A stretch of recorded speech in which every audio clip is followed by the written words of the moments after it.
On the Yeka Hills above Addis Ababa, a new city is taking shape. Chaka City, or the Forest Project. This is no ordinary development. It spans over 500 hectares, dwarfing landmarks like Meskel Square and even the Kremlin. Heavy machinery is transforming forests and farmland into a futuristic cityscape of homes, lakes, and tunnels. Chaka City is a symbol of Prime Minister Abiy Ahmed's vision for a modern, prosperous Ethiopia. Supporters see it as a leap into the future, a smart, green city to decongest Addis and set a new standard for Africa. For others, it's a story of loss, thousands displaced, ancestral lands cleared, and a nation's priorities questioned. Critics argue that, amid food shortages and conflict, this project is a costly distraction. The city's gleaming promise stands in stark contrast to the daily struggles of millions. Chaka City is both a beacon of hope and a lightning rod for controversy. It forces Ethiopia to confront a difficult question: is this the future the country needs, or a monument to misplaced ambition? The answer, for now, remains as complex as the city itself. Chaka City's blueprint is utopian, marketed as a smart, self-contained ecosystem. At its core, a fortified national palace for the Prime Minister, surrounded by over 4,000 luxury homes. The city promises artificial lakes, a luxury hotel, malls, hospitals, and exclusive residences for government elites.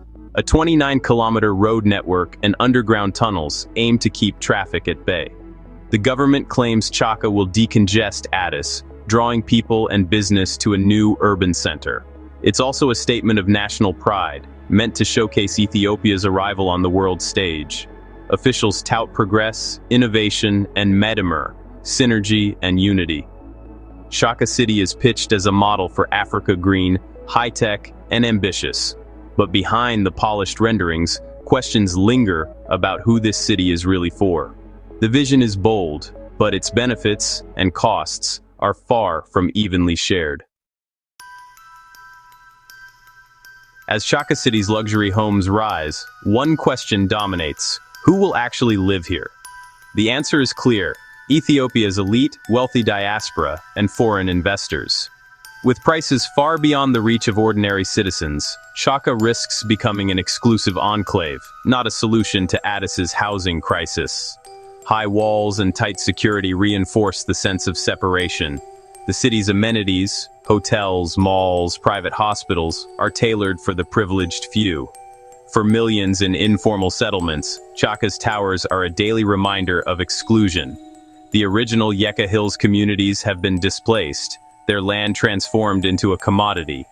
What was once a place of farming, worship, and community is now a restricted construction zone. Chaka City's promise of unity begins with division. Chaka City's price tag, potentially up to $15 billion, has sparked outrage in a country facing crisis. Nearly 70% of Ethiopians live in poverty, millions need food aid, and public services are failing. Critics call the project a reckless diversion of resources, especially as thousands are evicted from their homes to clear the site. Amnesty International and others report forced removals with little warning or compensation. Dissent is risky. The project is shrouded in secrecy, with no public consultation or transparent budgeting. The area is locked down, off-limits to journalists and citizens. Instead of openness, Chaka City has become a fortress, fueling suspicion and resentment. The government's narrative of progress clashes with the reality of exclusion and hardship. For many, Chaka is a symbol not of hope, but of deepening inequality. Chaka City's construction has devastated the Yeka Hills forests, once vital green lungs for Addis Ababa. Environmentalists warn of hotter temperatures, flash floods, and worsening air quality.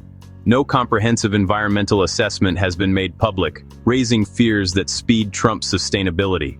The project has also erased cultural heritage, over 300 historic buildings demolished, farmland lost, and sacred sites like the Washa Mikael Church cut off from worshippers. For many, this is not just urban development, it's the erasure of history and identity. The relentless drive for modernity leaves little room for preservation. Chaka City's future is being built on the ruins of its past. The cost is more than financial, it's environmental and cultural too. The financing of Chaka City is as murky as its ambitions. The government claims private donations and partnerships fund the project, but details are scarce. Local businesses have been pressured to contribute, blurring the line between support and coercion. The UAE is a major, undisclosed donor, using the project to expand its influence in the Horn of Africa. China's state firms are building key components, tying Chaka to Beijing's Belt and Road Initiative. These foreign partnerships add layers of complexity and questions about sovereignty and hidden deals. Chaka City is not just a national project, it's a geopolitical chessboard. The city's towers symbolize both ambition and entanglement with powerful global players. At Chaka City's heart is a new, fortified national palace for the Prime Minister. Its placement in a luxury enclave sends a clear message: this is a city for the powerful. Supporters see the palace as a symbol of stability and modern leadership. Critics call it a vanity project, an extravagant fortress built while ordinary Ethiopians struggle. The palace's cost and security highlight the growing gap between rulers and the ruled. Public access is restricted, transparency is lacking, and the project inspires copycat palaces across Ethiopia. Chaka's palace crystallizes the debate: is this a project for the nation or for its leaders? The answer will shape Ethiopia's future and its democracy. Chaka City is part of a wave of African mega-projects, ambitious, futuristic, and controversial.